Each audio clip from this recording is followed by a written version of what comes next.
तो चलिए, जैसा कि आप सबका मेंस का रिज़ल्ट आ चुका होगा और आप लोगों को पता चल चुका होगा कि कितने लोग इंटरव्यू के लिए क्वालिफाई करे हुए हैं, तो मैं आपको बताऊंगा कि आप कैसे इंटरव्यू को क्रैक कर सकते हैं। तो देखिए, सबसे पहली बात है, इस समय पे आपको ज़्यादा डरने की कोई ज़रूरत नहीं है। आपको कोई भी ऑनलाइन कोर्स लेने की कोई ज़रूरत नहीं है, क्योंकि ऑनलाइन अगर आप चाहते हैं तो बहुत से लोग आपसे बताते हैं कि बहुत ही ज़्यादा टफ होता है, ये होता है, वो होता है, जिससे कि आप डर के घबरा के कोई उनका ऑनलाइन कोर्स खरीद लें। तो आपको ऐसा बिल्कुल नहीं करना है। जो मैं आपको स्ट्रेटजी बताने जा रहा हूँ उसको आप फॉलो करिए और आपका पक्का सिलेक्शन होगा। देखिए, सबसे पहले आपको चीज़ें कुछ ध्यान में रखनी है। जैसा कि सबसे इम्पॉर्टेंट चीज़ ये है कि आपको बैंकिंग का बेसिक नॉलेज होना चाहिए। 1 मंथ की करंट अफेयर आप पढ़ लीजिए, और आपको जितनी भी रेगुलेटरी बॉडीज़ हैं, जैसे कि आरबीआई हो गया, नाबार्ड हो गया, सेबी हो गया, इनके बारे में पता होना चाहिए। मॉनेटरी कंट्रोल के बारे में पता होना चाहिए। मॉनेटरी कंट्रोल पॉलिसीज में जैसे एलआर, सीएलआर, ये सब आपको पता होना चाहिए। वो तो आपने नॉलेज बैंकिंग में गेन करी होगी, पढ़ाई होगा आपने सही से।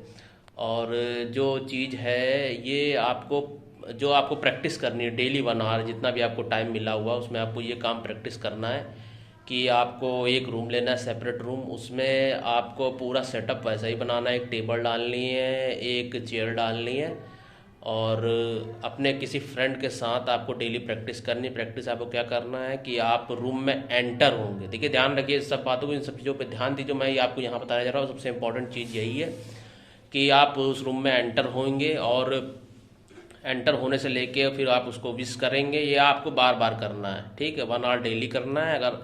और फिर हर बार जैसे आप करते हैं तो आपको अपने फ्रेंड का फीडबैक लेना है, और ये भी ध्यान रखिए, फ्रेंड अगर आपका सही है तो आपको वो सही फीडबैक देगा। और फिर उससे आपको भी थोड़ा ये करना है कि देखिए कि यहाँ क्या मैं ये गलतियाँ कर रहा हूँ सही में, तो उनको आपको फोकस करना है और उनको गलतियों को सही करना है, ठीक है?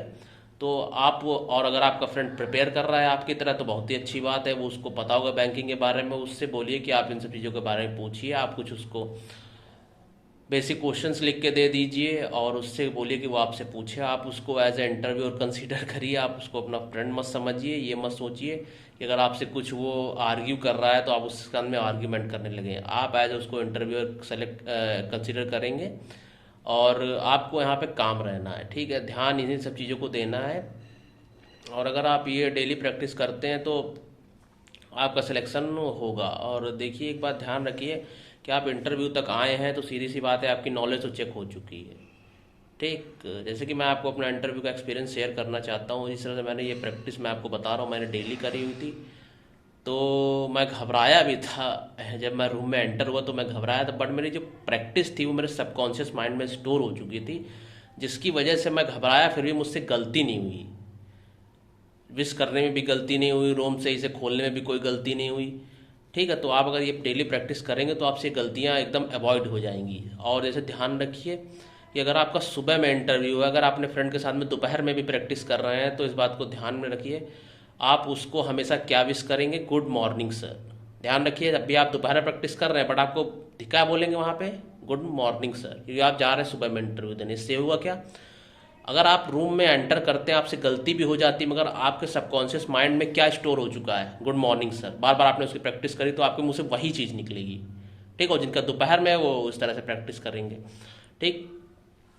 और इस तरह से अगर आप प्रैक्टिस करेंगे तो मैं बता रहा हूँ कि आपका सिलेक्शन होगा। और वहाँ पे जैसे कि बहुत लोग घबराते हैं बहुत ज़्यादा, ये डरते हैं कि मुझसे क्या पूछेंगे क्या नहीं पूछेंगे। देखिए, आपका नॉलेज चेक हो चुका है, आपका जितना नॉलेज चेक होना था वो चेक हो चुका है। वो अब ये देखना चाहते हैं कि आपके अंदर वो क्वालिटीज़ हैं कि नहीं लीडरशिप की, कि आप घबराए हुए रहते हैं, डरे हुए रहते हैं।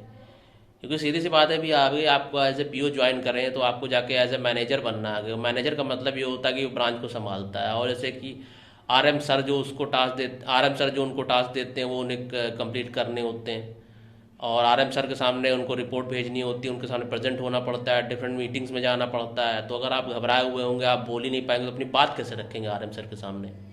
आप कैसे बताएंगे कि उन्हें ये करना सही है, ये करना सही है? तो इस वजह से सब चीज़ें आपकी चेक करी जाती हैं, ठीक है?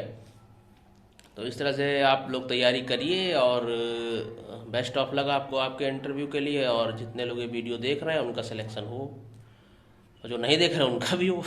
ठीक है? तो चलिए फिर ख़त्म करते हैं अपनी वीडियो।